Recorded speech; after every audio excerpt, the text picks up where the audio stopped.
ৰাজ্যত পুনৰ সংঘটিত হৈছে জঘন্য ঘটনা।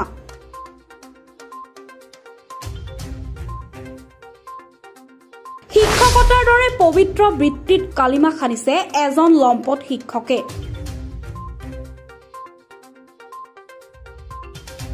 চাপৰৰ জমদুৱাৰত সংঘটিত হৈছে এই জঘন্য কাণ্ড।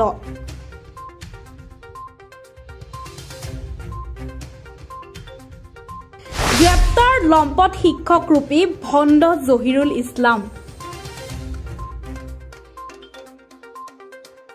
চাপৰৰ জমদুৱাৰত এজন লম্পট শিক্ষকে লজ্জানত কৰিলে শিক্ষক সমাজক। 191 নম্বৰ দীঘলীধাৰা প্ৰাথমিক বিদ্যালয়ত দীৰ্ঘদিন ধৰি জহিৰুল ইছলাম নামৰ লম্পট শিক্ষকজনে কেইবাগৰাকী ছাত্ৰীক চলাই আহিছিল যৌন নিৰ্যাতন। বিভিন্ন প্ৰলোভন দেখুৱাই বিদ্যালয়খনৰ কেইবাগৰাকী ছাত্ৰীক প্ৰথমে যৌন নিৰ্যাতন চলাই তাৰ পাছত ঘৰত নকবলৈ ভাবুকি প্ৰদান কৰে। লম্পট শিক্ষক জহিৰুল ইছলামৰ ওপৰত গুৰুতৰ অভিযোগ উত্থাপন কৰিছে একাংশ অভিভাৱকে। শিক্ষকজনৰ এনে কাণ্ডৰ বাবে বহু ছাত্ৰীয়ে নিতৌ বিদ্যালয়ত যাবলৈ অমান্তি হয় যদিও অভিভাৱকসকলে জোৰ জবৰদস্তি কৰি বিদ্যালয়লৈ পঠাইছিল। কিন্তু শিশু দিৱসৰ দিনাই পুনৰ এগৰাকী ছাত্ৰীৰ সৈতে একে কাণ্ড সংঘটিত কৰাত পোহৰলৈ আহে লম্পট শিক্ষকগৰাকীৰ সকলো কুকাৰ্য। বহু অভিভাৱকে সমাজৰ মান সন্মানৰ ভয়ত আইনৰ কাষ চপা নাছিল। অৱশেষত দুগৰাকী ছাত্ৰীৰ অভিভাৱকে শালকুচা আৰক্ষী থানাত দাখিল কৰিলে এজাহাৰ।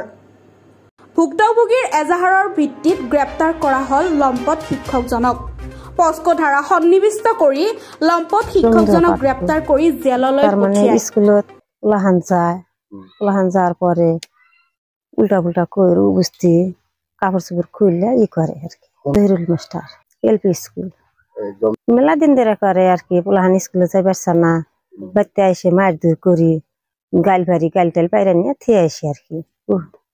ওরা না করে দেয় মাস্টাররা, যে বাড়িতে যান কোনো প্রকাশ করে না। আজকে 4 দিন ধরে এই কথাটা বাস্টিং হয়েছে আর কি। আমি থানায় যাই এজাহার দিচ্ছি। আমার মেয়ের লগে হয়েছে। কোন থানা পেয়ে দিলেন? শালকুচা থানা।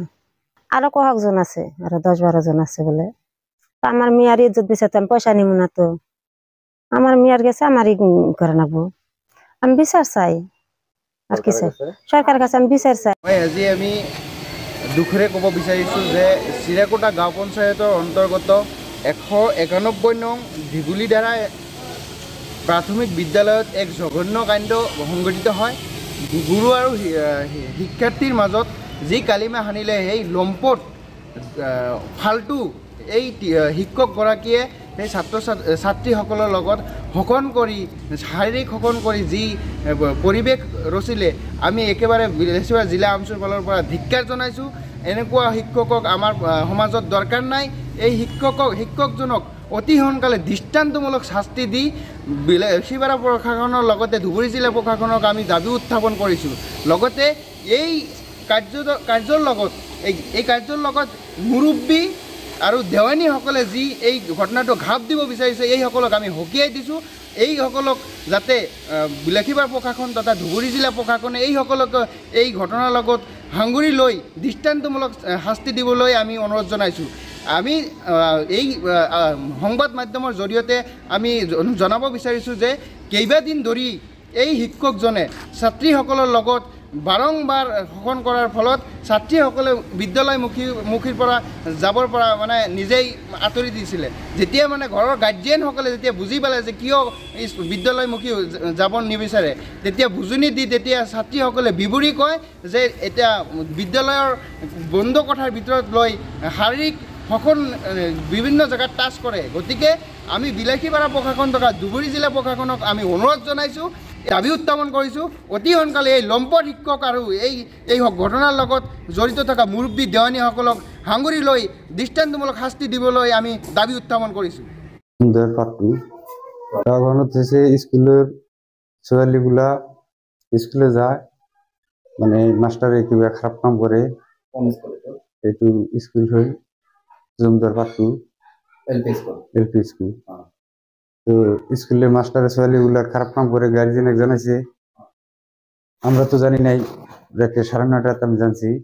আমরা থানায় গেছি, ওরা আর কি জানাই। থানা যাওয়ার পিছত মানুষ সব গম পাইছে, পুলিশ আইছে, থানাতে আপনি কেস দিলেন? কেস দিল। আপনার স্কুলের লোকও তো বিয়া কাম করেছে? বিয়ে কাম করেছে। কোনজন মাস্টার এটা? এটা জহুরুল স্যার। স্কুলের নাম 191 ডিগ্রি ধারা এলপি স্কুল। LP school. কত দিনের পরে মাস্টার জন এনে করেছে? এটা মুখ ছয়ালি কয়েছে, পরীক্ষা হয়েছে না একটা, এই সামনে একটা কিবা পরীক্ষা গেছে 1 মাস হয়, ওই পরীক্ষার কিছুদিন আগে থেকে আর কি 10-12 দিন। মোটামুটি গাঁওখানার 5-7 জন আছে এরকম আমার জানা মতন আর কি। আমি যা দিছি 7